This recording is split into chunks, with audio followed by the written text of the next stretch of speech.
We're live at probably pretty close to 11:05 on BC. This is Trinity Street Rods, and here we are.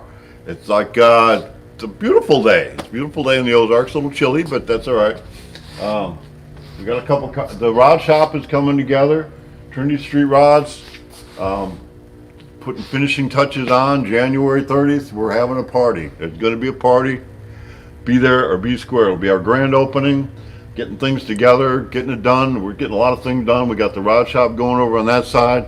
We got the whole back of the building. It's got lots of stuff going on. The back of the building is probably almost as big as the front of the building here. All we got to do is put some finishing touches on. A lot of the construction is done. It's been a long time coming. So I got thinking, Ronnie, look at this. Check it out.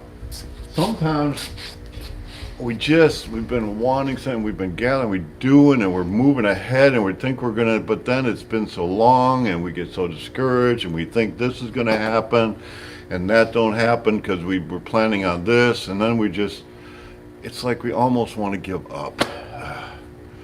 Never give up. You don't lose until you quit.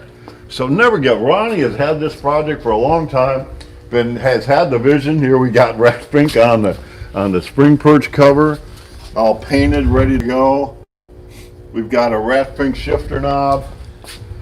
It starts up, runs. I'll do that, except the sound is never good on the video. It always crackles anyway, but it runs good. We've actually got some miles on it. Ready to go home. When's it going home? Have we talked to him about getting it home? Not yet. It's ready to go home. I don't know why we can't just... Oh, I have one thing to do. We've got to put the little knob on your steering wheel so you can...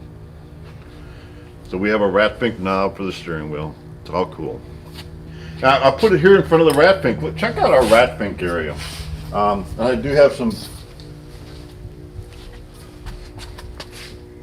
bummer news. We went and seen Wild Bill. Helped him get rid of a car that he had, and he passed away, and unfortunately, but he did some rat pink characters for us. I mean, and beautiful stuff. So this is kind of added to my rat pink collection. We got rat pink with his spirit shirt on. We got rat pink crushing the Corona. We got rat pink with his Trump shirt on, of course. Every good rat pink would be a Trump fan. Oh, what's that? Another Trump shirt with Felix the Cat. Yep. So there's rat pink and his rebel flag. Oh my goodness. So these are all Wild Bill painted all those, and he gifted them to us. So we need to put a memorial. Well, we got a little bit of a memorial down there. We'll just have to tell a little better of this story. But I'm so grateful for that, and we've got just some of the collection, some of the stuff. My grandson and I. That's another one. I started a model with my own son when he was probably this big. Painted. It was one of the rat pink. It's Robin Hood pink. In a car like that. He's in, I think, the Outlaw. Yeah, he is in the Outlaw T-Bucket with the and it's all painted. And so my son is 9, and I told him it's got to be detailed.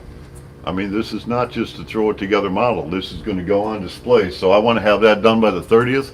I almost never thought that was going to get done. It sat in the garage for years. I just saved it, but again, never give up. Never give up, because it ain't over until you quit. So I got thinking about this and I'm working on, we got a couple of different office areas. What do you call that? Cubicles. Cubicle? So we got cubicles. So my grandson and I we're building our sand sculpture here in the thing this will be for a gecko. And I figured I'm going to paint the wall in the same sand sculptures theme. I got some stuff coming. Here's my fish tank holder. You can't see it too good, but I got some glass leaves I'm going to put, and I got a fish bowl that goes. So anyway, Luke, in the 8th chapter,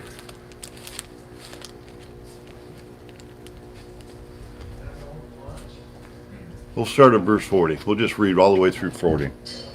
Now when Jesus returned, the crowd welcomed him, for they were all waiting for him. And there came a man named Jairus, who was a ruler in the synagogue. And falling at Jesus' feet, he besought him to come to his house, for he had an only daughter about 12 years of age, and she was dying. And as he went, the people pressed around him, and a woman who had a flow of blood for 12 years that could not be healed by anyone came up behind him and touched him on the fringe of his garment. And immediately her flow had ceased. And Jesus said, "Who was it that touched me?" When all denied it, Peter said, "Master, the multitude surround you and press upon you." But Jesus said, "Someone touched me, for I perceive that power has gone forth from me."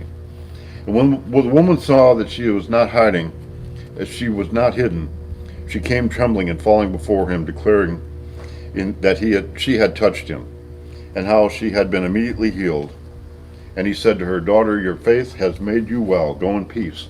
Now this just happened, that the touching thing just happened while he was talking to the ruler about going to see the ruler's sick daughter. So while he was speaking, a man from the ruler's house came and said, "Your daughter is dead. Do not trouble the teacher anymore." But Jesus, on hearing this, answered him, "Do not fear, only believe, and she will be well." And when he came to the house, he permitted no one to enter with him, except Peter and John and James, and the father and the mother. And all were weeping and bewailing her. And he said, "Do not weep, for she's not dead, she's sleeping." And they laughed at him, knowing that she was not dead. Guess what? She wasn't dead. She was just sleeping. This isn't a drill. We're going to have a party on the 30th. Hang tight. We might see some weird times here in a little bit. 2020 was okay for us. I know it was bad for a lot of people. Like I told my grandkids, and as I'm learning more and more myself, don't believe anything you hear, read, or see. Do your own research. My grandson, we come down here to work on this the other day, this weekend. Today's Monday, so we worked both Saturday and Sunday. He said, "But Grandpa, when I do my research and I read it, if I'm not supposed to believe it, what am I supposed to do?" It's simple. Look at from this side. Look at everything from this side. Look at everything in the middle. Look at everything. And then decide for yourself. Use your own common sense. Does it make sense? Or does it make sense? Just because somebody on the left or the liberal side says this, or on the right and the conservative side says this, or the religious person says this, or the atheist says this, or whatever. I don't care what your preacher, teacher, anybody has told you. Do your own research. We're in exciting times. It's all good. 30th, be there or be square.